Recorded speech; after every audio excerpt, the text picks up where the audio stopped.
यहाँहरू सम्पूर्णमा न्यानो अभिवादनसहित हार्दिक स्वागत छ पिएलआर एजुकेसनमा। शिक्षा सम्बन्धी यस्तै भिडियोहरू राख्ने क्रमलाई निरन्तरता दिँदै आज पनि कक्षा 7 को पाठ 19 सभ्यता कविता विधाको अभ्यास खण्ड लिएर उपस्थित भएकी छु। यस भिडियोको अन्त्यसम्म हेरेर मन परेमा लाइक, कमेन्ट र सेयर गरिदिनुहोला। साथै यस च्यानललाई सब्स्क्राइब गर्नुभएको छैन भने सब्स्क्राइब गर्नुहोला। सभ्यता कविताका लेखक कवयित्री प्रभा भट्टराई हुन्। अब लागौं अभ्यासतिर। अभ्यास 2, छोटो उत्तर लेख्नुहोस्। प्रश्न क, कवयित्रीले केलाई नक्कली प्वाख भनेकी छिन्? अर्काको संस्कृतिको अवलम्बनलाई कवयित्रीले नक्कली प्वाख भनेकी छिन्। प्रश्न ख, नेपाली मन मगजलाई किन खोक्रो भनिएको हो? नेपालीहरूले आफ्नो संस्कार र पहिचान नबुझी अरूको नक्कल गरेकाले नेपाली मन मगजलाई खोक्रो भनिएको हो। प्रश्न ग, घर पोलेर खरानी बिकाउनु भनेको के हो? उत्तर, खैँजडी, रोदी, गुन्यु जस्ता नेपाली पहिचान छाडेर पातला लुगा लगाई डिस्कोमा जानुलाई घर पोलेर खरानी बिकाउनु भनिएको हो। अभ्यास 3, कविताको पहिलो श्लोकलाई वाक्यमा लेख्नुहोस्।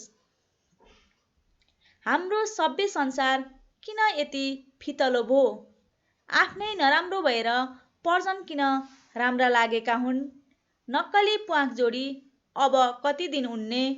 तन मन स्वदेशी भए पनि हाम्रो वेशभूषा विदेशी भयो।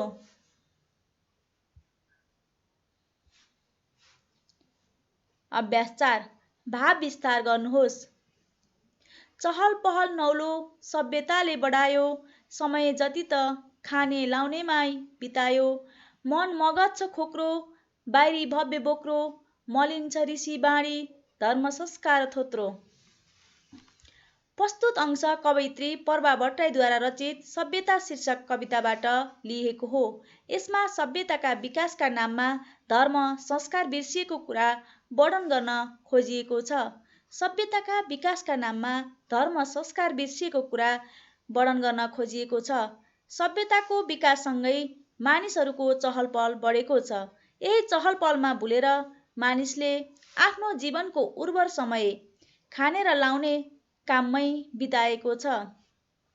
मानिसहरू बाहिरी देखावटीपनमा लोभिएका छन् र त्यसैमा भुलेका छन्। ज्ञान आर्जनमा हामी पछि परेका छौँ। हाम्रो मन र मगज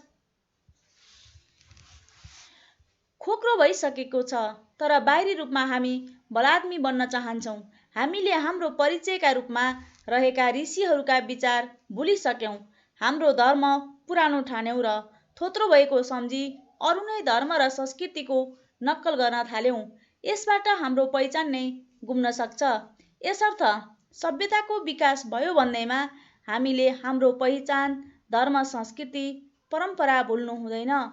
संस्कृति भुल्नेहरूको पहिचान नै गुम्ने भएकाले यसलाई बचाउनु पर्छ भन्ने कुरालाई यस श्लोकमा प्रस्तुत गरिएको छ।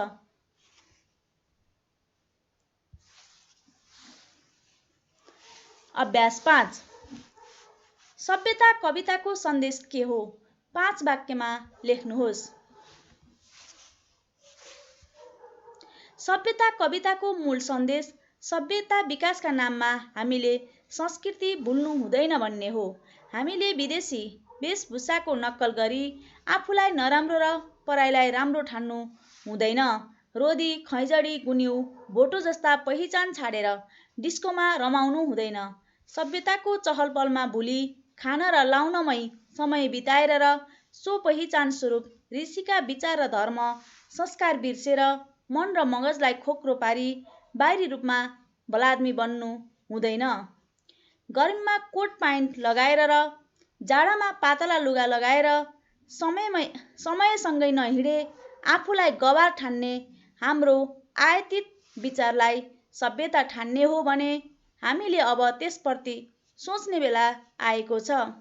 समग्रमा हामीले अरूलाई भन्दा पहिले आफूलाई चिन्नुपर्छ भन्नु यस कविताको सन्देश हो।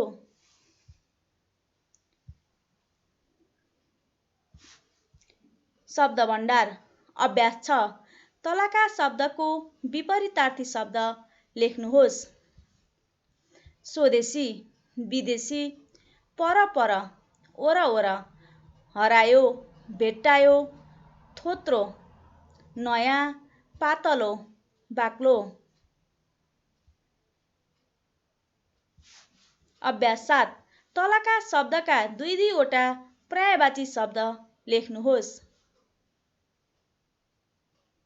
संसार, विश्व, जगत, घर, महल, आश्रम, तन, शरीर, जीव, नौलो, नयाँ, नवीन, मगज, दिमाग, मस्तिष्क, वस्त्र, लुगा, कपडा, समय, काल, बेला।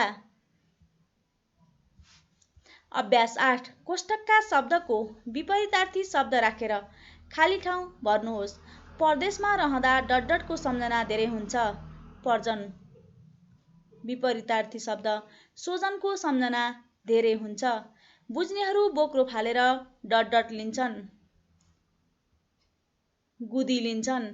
बजारमा डटडट सामानको मूल्य बढी हुन्छ। सक्कली सामानको मूल्य बढी हुन्छ।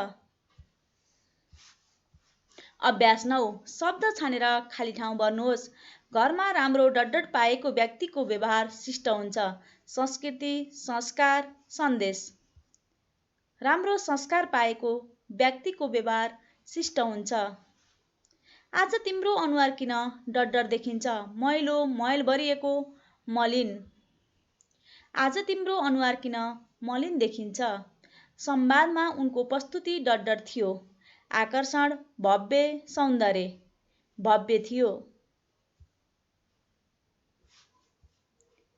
अभ्यास 10। अर्थ खुल्ने गरी वाक्यमा प्रयोग गर्नुहोस्। रोदी, श्याम रोदीमा नाच्न खुब रमाइलो मान्छन्।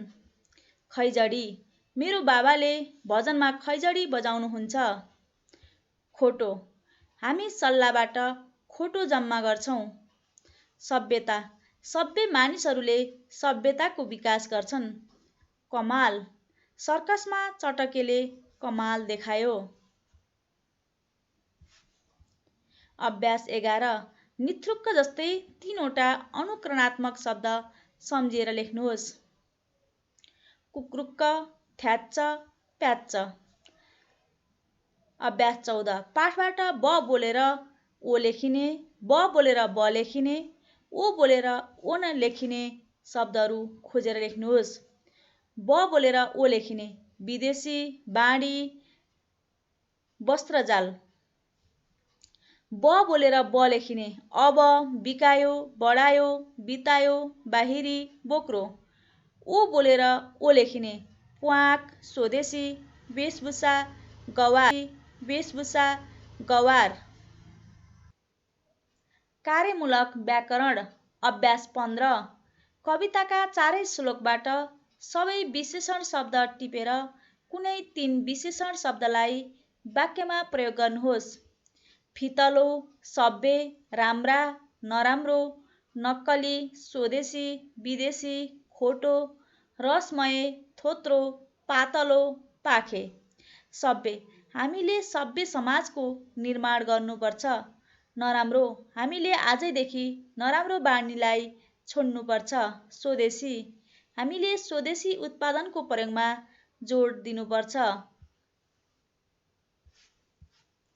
अभ्यास 16। सभ्यबाट सभ्यता बने जस्तै तलका शब्दमा ता लगाएर नाम बनाउनुहोस्।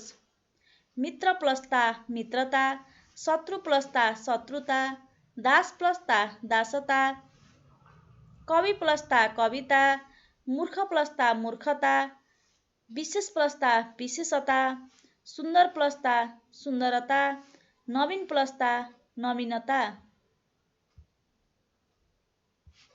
अभ्यास 17 सृजनात्मक अभ्यास मिल्दा शब्दले कविताका हरफ पूरा गर्नुहोस्। समय व्यर्थमा भन्छ धन यदि फेरि। टिक टिक टिक गर्दै भन्छ बेला बताई समय नगर कहिल्यै व्यर्थमा नष्ट भई। समय यदि गरेमा व्यर्थमा नष्ट अहिले दिई धन पछि फेरि पाइने छैन कहिले। अभ्यास 18 आफ्नो संस्कृति सम्बन्धी शीर्षकमा कविता लेखी कक्षामा सुनाउनुहोस्। यो कविता नमुना मात्र देखाइएको छ। विद्यार्थी भाइ बहिनीहरू आफ्नै तरिकाले कविताको रचना गर्नुहोला। संस्कृति हाम्रो शिरमा राखी मनले पुज्नु छ। बिर्सनुहुन्न धर्म र संस्कार यो कुरा बुझ्नु छ। धर्म र संस्कार रीति र रिवाज यी हाम्रा गहना यिनैकै साथमा अगाडि बढ्नु हो हाम्रो चाहना। अर्काको राम्रो अर्काको प्यारो हुँदैन भनेर परिचय देऊ नेपाली हामी स्वावलम्बी बनेर। दशैँ र तिहार माघी र लोसार तीज र ईदमा वेदना पोख्दै संस्कृति धान्दै नाचौँला तीजमा। टिटारी बारी बिराला पाखा उकाली ओराली दौरा र सुरुवाल चौबन्दी चोलो पहिचान नेपाली। हामी नै सचेत बनेर अब जोगाउँ संस्कृति। 3 महिना अघि दरखाने भनी के आयो विकृति। हामी नै सचेत बनेर अब जोगाउँ संस्कृति। 3 महिना अघि दरखाने भनी के आयो विकृति। यति बेलासम्म यस भिडियो हेरेर साथ दिनुभएकोमा सम्पूर्णलाई धन्यवाद। यस भिडियोलाई लाइक, कमेन्ट र सेयर गरिदिनुहोला। साथै हाम्रो च्यानललाई सब्स्क्राइब गर्नुभएको छैन भने सब्स्क्राइब गरिदिनुहोला। धन्यवाद।